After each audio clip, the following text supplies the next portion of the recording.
இன்புற்று வாழ்க அகத்தியமே ஜெயம் ஆனந்தமே அகத்தியம். இறை சபையில் நிகழ்கின்ற நிகழ்வெல்லாம் இங்கே பிரபஞ்ச நிகழ்வுகள் நிகழ்ந்துக்கிட்டு இருக்கு. இது சித்தனையோ சிவசபையோ ஒரு சாரர் ஒரு குரூப்புக்குள்ள ஒரு 10 பேர் 15 பேருக்குள்ள 50 பேர் 100 பேருக்குள்ள 500 பேர் 1000 பேருக்குள்ள ஒரு அடக்கி ஆளக்கூடிய சித்தன் நமக்கு மட்டும்தான் அனுகிரகம் கொடுக்கணும், சிவசபை நமக்கு மட்டும்தான் அனுகிரகங்கள் கொடுக்கணும் அப்படிங்கிற நிலையில் உள்ள சபை இல்லை. இது எல்லாருக்கும் அனுகிரகங்கள் கொடுத்து ஆசீர்வாதங்கள் கொடுத்து எல்லா தர்ம யுகத்தை நோக்கி பயணப்படுற சபை இது. யுகத்தை மாற்றுறதுக்கு எல்லாருக்கும் தெரிஞ்சுதான் எல்லாரும் இங்கே பயணப்பட்டுக்கிட்டு இருக்கீங்க. அதில் அங்கே இங்கே எல்லாரும் சீடர்கள் சித்தனோட தனித்தனி ட்ராக்ல தனித்தனி ஒவ்வொருத்தரும் இறையை நோக்கிய பாதையில் தனித்தனியாக அவங்களோட பயணத்தை மேற்கொண்டுக்கிட்டு இருக்காங்க. அதாவது சபை ஒரு டீமாக ஒரு குடும்பமாக எல்லாம் செயல்பட்டாலும் கூட ஞானம் சூட்சமத்தில் இங்கே போதிக்கப்படுது இறைவனால். அவங்க பூர்வ ஜென்ம விஷயங்கள், அவங்க சரணாகதி, அவங்க உயர்வா சபையை எந்த இடத்துல எந்த தளத்தில், அதாவது முதல் இடத்துல முழு இடத்துல வைக்க சொல்லுவாங்க. முதல் நிலையில் முழுவதுமாக சபையை, அதாவது அதுக்கு மிஞ்சி ஒரு விஷயம் இல்லை அப்படின்னு, இறைக்கு மிஞ்சி இறை சபைக்கு மிஞ்சி இறை சித்தனுக்கு மிஞ்சி ஒரு விஷயம் இல்லை அப்படின்னு சொல்லி வைக்கக்கூடிய சீடர்களும் இருக்காங்க இங்கே ரொம்ப பேர். அதான் சபை ரொம்ப ரொம்ப உயர்ந்த இடத்துல அவங்கள பார்த்து அவங்களுக்கு அனுகிரகங்கள் நிலைகள் அது கொடுக்கக்கூடிய நிலைகள். அது ஒரு ட்ராக்கு. எந்த விஷய தளத்தில் வச்சுருக்கிய, எவ்வளவு தூரத்தில் வச்சுருக்கிய, எவ்வளவு உள்ளே வச்சுருக்கிய, எவ்வளவு வெளியே வச்சுருக்கிய அப்படிங்கிற எந்த வரிசையில் சபையை வச்சுருக்கோம் அப்படிங்கிறத நினச்சி தீர்மானிக்கப்படுது. இறைவன் அப்படிதான் நமக்குள்ளே அமரக்கூடிய நிலைகள். நமக்குள்ளே உள்ள என்ன சபையை முதலிடத்துல முழுவதுமாக வச்சிருந்தாலும் கூட நமக்குள்ள உள்ள நிகழ்வுகள், மாற்று நிகழ்வுகள் என்ன இருக்குது, மாறுபட்ட நிகழ்வுகள் என்ன இருக்குது, இகலோக வாழ்க்கைக்காக என்ன விஷயங்கள், கூடா நட்பு, சேராத விஷயங்கள், ஒவ்வா செயல்கள், இதில் எல்லாம் எப்படி ஈடுபட்டு வாரோம் அப்படிங்கிற தன்மையும் இதற்குள்ள கணக்கில் எடுத்துக்கிடப்பட்டு வருது.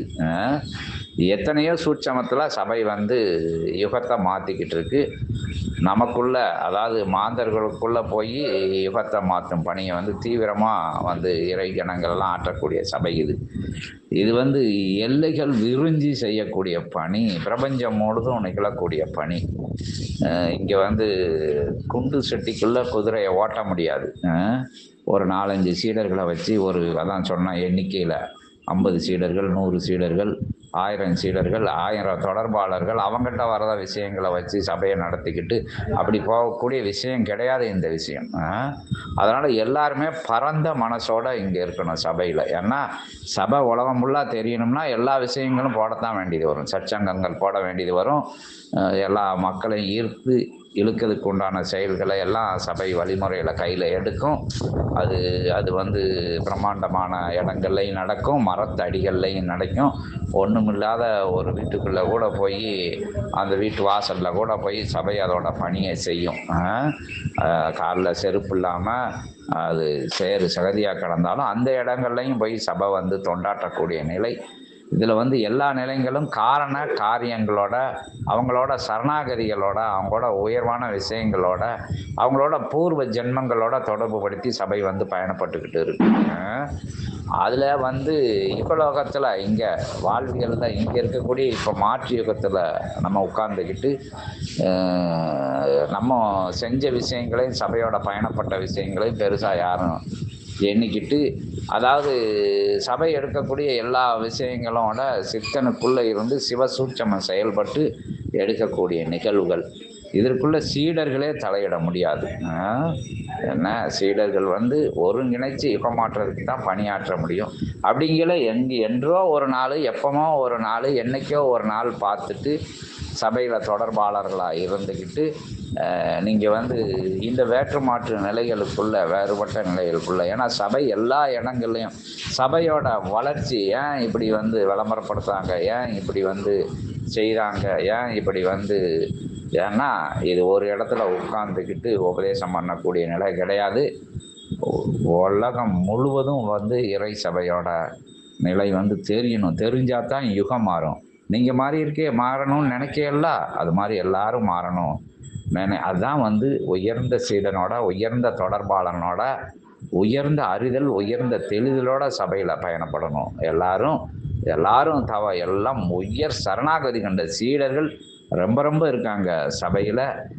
சபை வாக்க மீறி, சபை செயலை மீறி, இறை சொல்ல மீறி எதுவும் செய்யாத ஆட்கள் இறைநூல் வழிகாட்டுதலோட செயல்பட்டு நல்ல அனுக்கிரகத்தை வாங்கிட்டு வராங்க. தூரத்தில் இருந்து பார்க்குறவங்களுக்கு சபையில் என்ன நிகழுதுன்னு தெரியாது.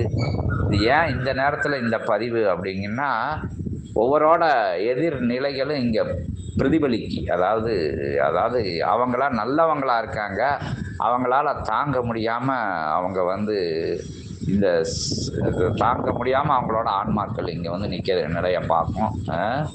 அதனால் பக்குவத்தோடு இருந்து இதுக்கு மேலே என்ன கொடுப்பான் இறைவனோட பேசக்கூடிய ஆற்றல், இறை அமர்த்தலம், திருமுருகன் வந்து உட்கார்ந்த யுகத்தை மாற்றதுக்கு உட்கார்ந்த தலம், எந்த சித்தர்களை எப்போனாலும் பேசக்கூடிய ஒரு கூட்டு பேசக்கூடிய ஆற்றல் உங்களுக்கு இல்லங்களில் இருந்து, அதாவது சபையை நினச்சி அந்த நாமத்தை சொல்லி அமரையில் தவசித்தியோட நறுமண நிலைகள்லாம் உங்கள் இல்லம் சூழுது. எல்லா விஷயங்களையும் செஞ்சு கொடுக்கு. இறை தரிசனங்கள் கிடைக்கி. இது வரைக்கும் நான் அங்கே போனேன், இங்கே போனேன், அந்த மலைக்கு போனேன், இந்த மலைக்கு போனேன், அந்த சித்தரை பார்த்தேன், இந்த சித்தரை பார்த்தேன், புத்தரை பார்த்தேன், அவங்கள பார்த்தேன், இவங்கள பார்த்தேன். எங்கள் முன்னோர்கள் மூத்தோர்கள்லாம் இப்படி இறை வழிபாட்டில் இருந்து வந்தவங்க, தானம் தர்மம் ரொம்ப செஞ்சு வந்திருக்காங்க. அப்படிங்கிற நிலையில் உள்ளவங்களோட புண்ணியங்களை கூட தடுத்து நிறுத்தக்கூடிய அவங்க எதிர்வினைகள் செயல்படும் போது சபையில் வந்து அந்த தடுத்தாட்கொள்ளக்கூடிய நிலையை வந்து சரி பண்ணி பாப சாப விமோசன தலமாக இந்த சபை இருந்து தன்னை தாரை வார்த்து தரணி வாரணும் அப்படிங்கிறதுக்காண்டி இறை தாரை வார்த்து அமர்ந்த தலம் இது. பிரபஞ்ச புண்ணியங்களை எல்லாம் கொடுக்கறதுக்கு ரெடியாக இருக்கக்கூடிய சபை இது. பஞ்சபூதங்கள் வணங்கி நிற்கக்கூடிய பஞ்சபூதங்கள் சபையை வணங்கி நிற்கவங்கள வணங்கி நிற்கக்கூடிய நிலை இங்கே சபையில். நவக்கிரகங்களெல்லாம் வந்து இறைவனோட திருமுருகனோட கட்டுக்குள்ளே இருந்து சபை பணியாற்றும் போது, இறை தொண்டாற்றும் போது 3 அடி தூரத்தில் இருந்து இப்போ 30 அடி தூரத்தில் இருக்குது அப்படின்னு சொல்லக்கூடிய நிலை. இன்னைக்கு என்ன நிலையோ, இறை அவதார சூட்சமம் நடந்த இடம், கல்கி அவதாரத்தை வாங்கின இடம், இப்போ சத்யநாராயண பேராற்றலோட இப்போ அவதாரம் நிகழ்ந்துக்கிட்டு இருக்கிற இடம், என்ன விஷயங்களோ சொல்லப்பட்டு வர்ற சபையில் எப்படி பெட்டிக்குள்ளே அடக்க முடியும், ஒரு பையக்குள்ளே அடக்க முடியும், ஒரு உள்ளம் கையுக்குள்ளே அடக்க முடியும் அப்படிங்கிற விஷயங்களை பரந்த மனசோட சீடர்களும் தொடர்பாளர்களும் சபை வழி வர்றவங்களும் வந்து நீங்கள் எல்லாருமே தெரிஞ்சுக்கிடணும். இன்றைய அற்புதமான தருணம் அதிலே எல்லாரும் தெரிஞ்சு பரந்த மனப்பான்மையோட மனப்பான்மை என்ன, பரந்தாமன் நாமத்தில் வருதா, பரமேஸ்வரன் நாமத்தில் வருதா, எல்லாம் பரத்தோட சம்பந்தப்பட்ட விஷயங்கள். அப்படி இப்படி சபை எப்படி ஒரு நிலைக்குள்ள இறைவனை அவதரித்த தலம், இறை அமர்ந்த தலம், இறைநூல் பேசுகின்ற இடம், இறை சித்தன் அகத்திய பெருமான், ஒட்டுமொத்த சித்தர்களின் தலைவர் அகத்திய பெருமான் வந்து தலைமை இடத்துல இருந்தாலும் அவரும் வந்து யுகமாற்ற பணிக்கு தன்னை அர்ப்பணித்த இடம்,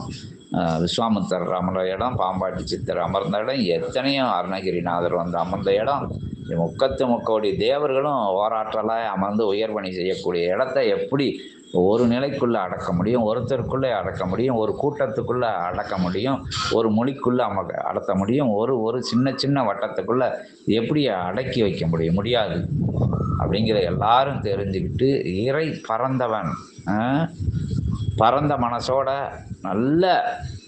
நல்ல விஷயங்களை எல்லாம் உள்ளடக்கியவன் தான் இறைவன். அன்பே வடிவானவன், கருணையே வடிவானவன், மன்னிக்கக்கூடியவன், மறக்கக்கூடியவன், ஏற்ற இறக்கங்கள் பார்க்காதவன், பாகுபாடு பார்க்காதவங்க, இப்படி எத்தனையோ விஷயங்களை உள்ள வச்சு இறைவன் பயணப்படையில் இறை சபை அதை மாதிரி தானே இருக்கும்.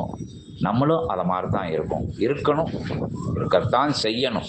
அதான் இறை சபையோட மாண்பு மகத்துவம். ஓ மகதி சாய நமக.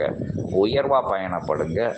உயர் சூட்சமத்துக்குள்ள, இறை சூட்சமத்துக்குள்ள, இறை ஞானத்துக்குள்ள பயணப்படுங்க. தடைகளை எல்லாம் தகர்த்து எரிஞ்சு செஞ்ச புண்ணியங்களை எல்லாம் தார வார்க்கக்கூடிய சபை இது. திருப்பி கொடுக்கக்கூடிய சபை இது. முன்னோர்கள் மூத்தோர்களுக்கெல்லாம் நற்கதி கொடுக்கக்கூடிய சபை இது. முக்தி மோட்சம் கொடுக்கக்கூடிய சபை இது. எத்தனையோ ஆற்றலை இறை இருந்து பேசிக்கிட்டு இருக்க சபை இது. எல்லாரும் இதை வச்சு உயர்வாக பயணப்பட்டு உன்னதமான 28ஆம் தேதி நடைபெறுகின்ற இறை மகா சச்சங்க விழாவிற்கு தெரிஞ்சவங்களையும் கூப்பிட்டு தாங்களும் வந்து எந்த விதமான எதிர்பார்ப்புகள் நிலையும் இல்லாமல் யுகம் மாற வேண்டும், சபை உலகம் ஃபுல்லாக தெரியணும், சபை இறையோட இறை சூட்சமும் இறை நூலோட சூட்சமும் எல்லாருக்கும் தெரியணும் அப்படிங்கிறத எல்லாரும் ஏற்றுக்கிட்டு இறை சபையோட பயணப்படையில் தான் உங்களுக்கு உண்டான எல்லா அனுக்கிரக நிலைகளையும் இங்கே அருள் மையத்தில் இருந்து, சிவ மையத்தில் இருந்து, சித்த பெருமகா மையத்தில் இருந்து, பிரபஞ்ச உயர் சூட்சம மையத்தில் இருந்து உங்களுக்கு செஞ்ச புண்ணியங்களை எல்லாம் நீங்கள் செஞ்ச புண்ணியங்கள் பல ஜென்மங்களாக செஞ்ச புண்ணியங்கள் மட்டுமல்லாது, முன்னோர்கள் மூத்தோர்கள் உங்கள் குலதெய்வங்கள் செஞ்ச புண்ணியங்கள் மட்டுமல்லாது, பிரபஞ்சம் இதுவரைக்கும் செஞ்ச புண்ணியம், இனிமே செய்ய போகிற புண்ணியங்களை எல்லாம் சேர்த்து வச்சிருக்கு ஒரு புண்ணிய கிடங்கு. அதான் சிவ மகா வாழை சித்த தவக்கிடங்கு. கங்கை சூழ புண்ணியங்களை சேர்த்து வச்சிருக்கிற ஒரு நிலை.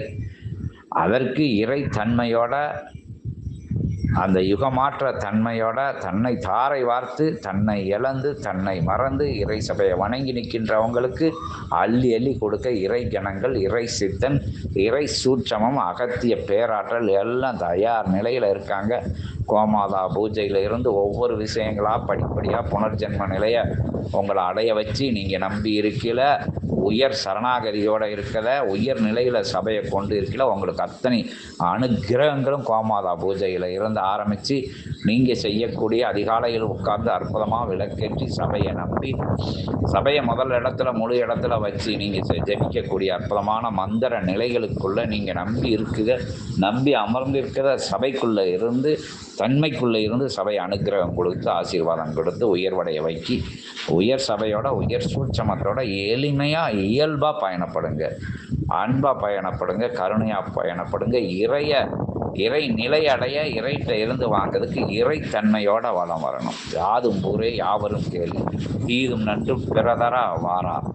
ஓம் அகதீசாய நமக, ஓம் அகதீசாய நமக. உன்னை அறிய உனக்கொரு கேடில்லை. ஓம் அகதீசாய நமக, ஓ அகதீசாய நமக. வினையை விதைத்தால் வினை அறுவடை, திணையை விதைத்தால் திணை அறுவடை. ஓம் அகதீசாய நமக. இன்புற்று வாழ்க, இன்புற்று வாழ்க. அகத்தியமே ஜெயம், ஆனந்தமே அகத்தியம்.